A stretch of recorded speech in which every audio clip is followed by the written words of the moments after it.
va passer donc à la définition de la géopolitique. La géopolitique, je commencerai, puisque nous sommes en temps de guerre en ce moment. Il y a l'Ukraine, il y a le Mali, etc. Il y a cette réflexion du général théoricien prussien Karl Clausewitz, qui dit « La guerre est la continuation de la politique par d'autres moyens ». Quand il y a la guerre, il ne faut pas baisser les bras, il faut continuer à faire de la politique. Au contraire, quand il y a la guerre, il faut continuer à se battre pour trouver les solutions. C'est ce qu'il veut dire en substance. Puisque quand il y a la guerre, effectivement, on voit des gens baisser les bras, considérer que c'est fini. Non, c'est de la politique qui continue. Ça veut dire qu'il y a eu des échecs qui ont conduit à cette guerre. Il faut trouver les moyens d'y mettre fin. C'est une pensée fondamentale. Alors, pour revenir à la géopolitique, aujourd'hui, tout le monde met tout dans la géopolitique. C'est comme le mot valise. C'est-à-dire que c'est un mot magique. Tout ce qu'on n'arrive pas à expliquer, c'est de la géopolitique. Les choses sont comme c'est de la géopolitique. Mais quand même, tout n'est pas de la géopolitique. Chaque chose a sa place, chaque chose a sa réalité.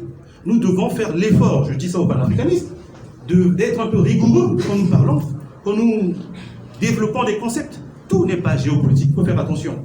Il y a bien des choses qui relèvent de grand banditisme qui n'a rien à voir avec la géopolitique. Donc, il faut faire attention avec ça. Deuxième chose, il faut savoir que la géopolitique, tout le monde dit aujourd'hui géopolitique, mais à la fin de la Deuxième Guerre mondiale, elle était considérée comme une science maudite, une science nazie.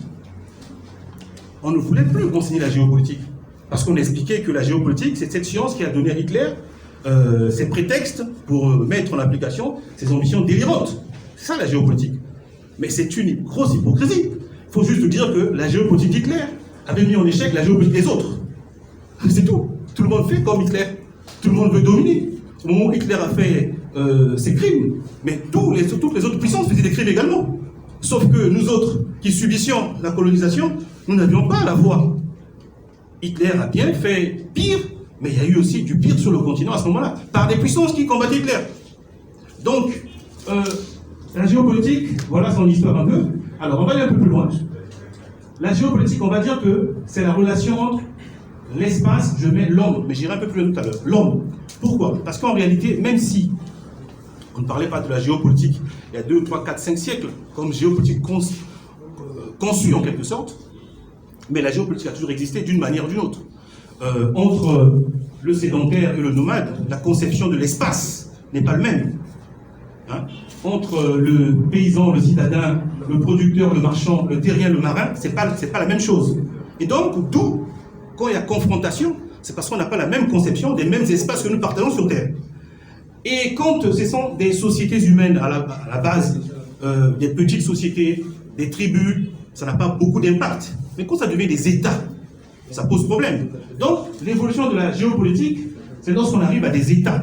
Alors, ce terme géopolitique lui-même, comment il est conçu? Enfin, qui l'a dit la première fois? Puisque j'ai rendu hommage à Henry Sylvester Williams, on peut rendre aussi hommage à Rudolf Kirchner. C'est un Suédois, professeur suédois. C'est lui, justement, qui a conçu ce néologisme qu'on appelle géopolitique. Puisqu'il n'y a pas un mot géopolitique à la base. Hein? Il y a deux mots, en fait, il y a la géographie et la politique.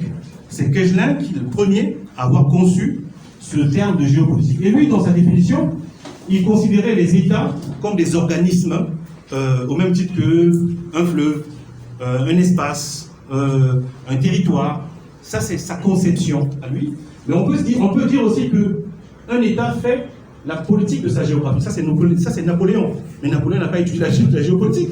Il pratiquait la géopolitique de façon barbare, mais il le faisait. Il définissait sa démarche comme étant le fait que votre géographie vous conduit à avoir une politique donnée.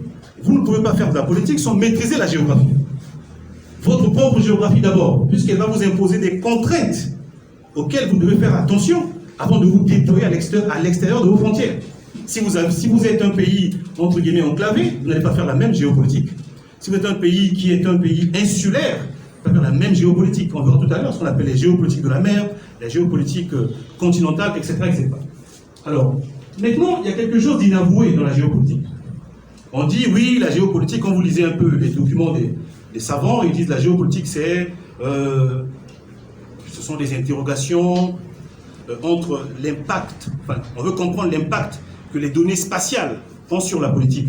Mais ça, c'est des façons savantes de parler. Mais en réalité, la géopolitique, c'est la recherche de la puissance aujourd'hui. C'est ça. C'est ce qu'on a reproché à Hitler. C'est ce que les autres faisaient aussi.